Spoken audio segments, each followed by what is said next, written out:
Music for Joshua. This story is written by Chatura Rao and all the pictures are drawn by Satvik Gadi.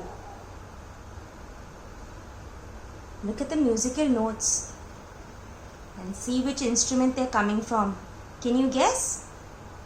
Yes, it's a guitar. How many of you all remember Sir Vernon playing the guitar in school? Yeah, now this is a story about a music teacher and a little boy. It was a cloudy afternoon in early June. The dust raised by cars coated the leaves on the trees. It was hot and humid. Everyone was waiting for the rains to begin. 8-year-old Joshua counted 4 squares on the pavement, then hopped onto the 5th. He counted 4 more and hopped onto the 10th. The spoon in his tiffin box and the pencils in his case rattled like little drums every time he landed.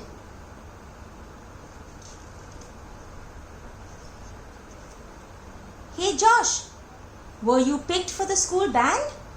his friend called out from behind as they were walking back from school. Joshua shook his head and hopped on ahead. He so wanted to learn to play an instrument, but his dad had said no when he'd asked about music lessons. Joshua didn't ask again, but felt disappointed and sad. His dad was a car mechanic who worked 2 jobs. He rarely had any time to talk to Joshua.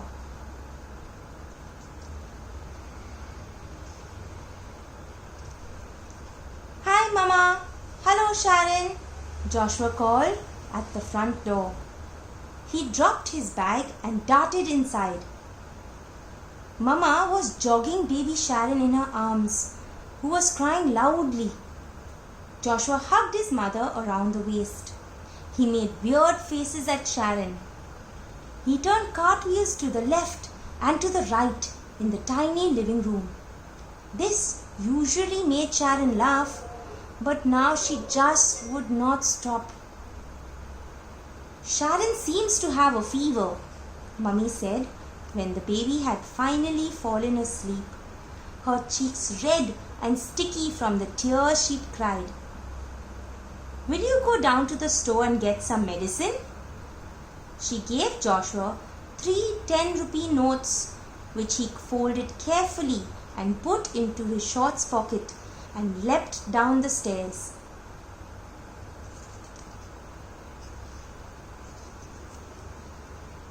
As he walked past the homes that lined the street, Joshua heard the strumming of a guitar.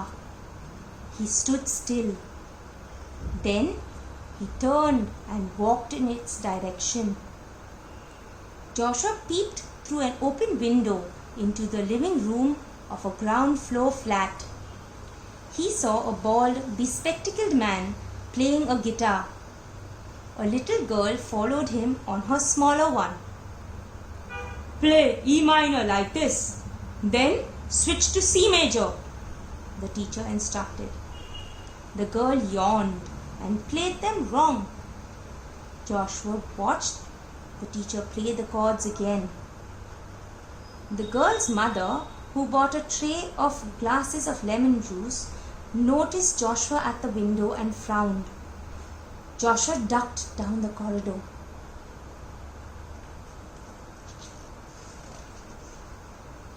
When he peeped in again, to his relief, she was gone. The teacher and his student were drinking juice with cubes of ice floating on the top. Joshua swallowed hard. He felt so thirsty. "Learn these chords by the next class, Rita," the teacher said. He packed his guitar into its case. As he walked out, patted Joshua's head kindly. Joshua followed the teacher to his next class down the corridor and then to his next in a neighboring building. Through open windows, he watched him teach. He noted how the teacher held his guitar and how his fingers moved to produce sweet, stirring music.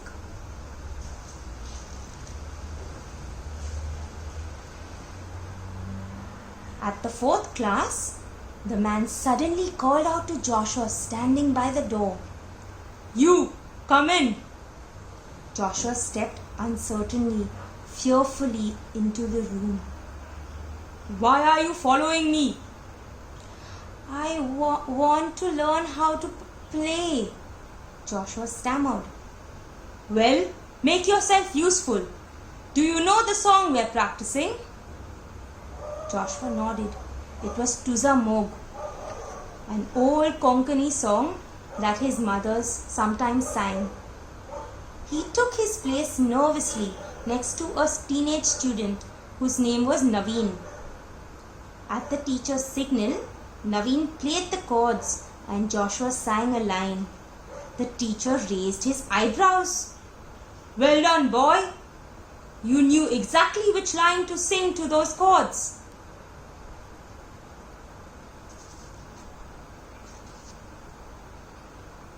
They had to begin again. Each time Naveen made a mistake. Naveen also took breaks to gulp down cold coffee from a mug. Joshua felt like having some, but all he got was the fly that had been buzzing about that mug. It kept trying to sit on his mouth as he sang. "P'too! P'too!" Joshua spat. Naveen snickered. When the hour was over, the teacher said tiredly, "You're not practicing enough, Naveen." He turned to Joshua. "Who are you and where are you from?" "I'm Joshua from number 15, Sundarchal," Joshua said nervously, pointing in the direction of his home. Suddenly, the teacher smiled, his first smile all afternoon. Before Joshua could thank him for having him at the lesson, the teacher had left.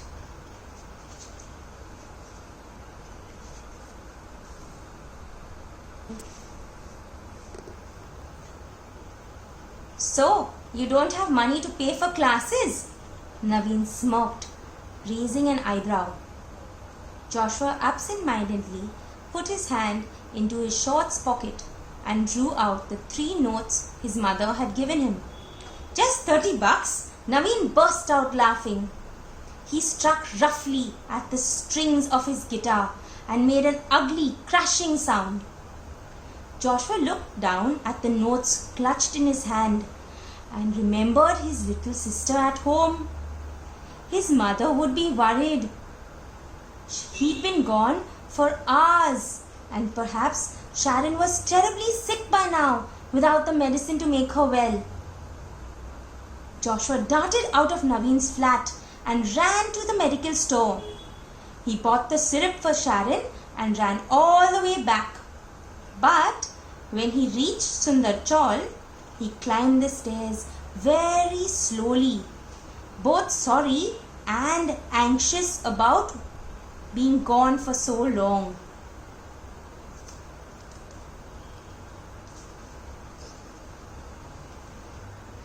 On the first floor, he heard strains of music. He pushed open his own front door to find the family gathered around, the last light of the evening glimmering on their faces. Sharon chewed cheerfully on a rubber duck. She was in Mama's lap and didn't seem sick anymore. Grandma Lisa, who wore a hearing aid, was nodding to the music. For Joshua's father was playing Ye Sham Mastani, an old Hindi song, on a guitar that seemed familiar. It was the teacher's guitar, and sitting in the room was the teacher himself. Joshua's mouth dropped open. What was he doing here? "Where were you, Joshua?" Grandma Lisa asked in her creaky old voice as she drew Joshua into the room and wiped sweat and dark streaks of grime off his face with her handkerchief. Dada? Joshua finally found his voice. I didn't know you could play a guitar. I learned music as a boy, Joshua's father said. I haven't had much time to practice it since. But you and Matthew, sir, he looked at the teacher, inspired me to play today. Me? Joshua looked at the grown-ups, surprised. I told him how you followed me from lesson to lesson, Matthew sir smiled. I told him how my students mostly just play around, but that today I met a boy who actually listens and learns. I want to be his teacher, if he'll have me. Joshua's face turned warm. He looked at his father, thinking he might say no. We don't have much, but we'll pay what we can, Dada said to Matthew sir. Dada helped Joshua tuck the curved slope of the guitar that was almost too big for him under his arm and hold its neck in his other hand. Let's see what you can do, mister. As Joshua moved his fingers over the strings, playing what he'd learnt that day, drops of long-awaited rain came down outside. They streaked the dusty window pane through which trees danced in the breeze. Matthew sir's eyes shone behind his glasses, while Joshua's Dada smiled to see the new student of music play the chords he too had learnt as a boy.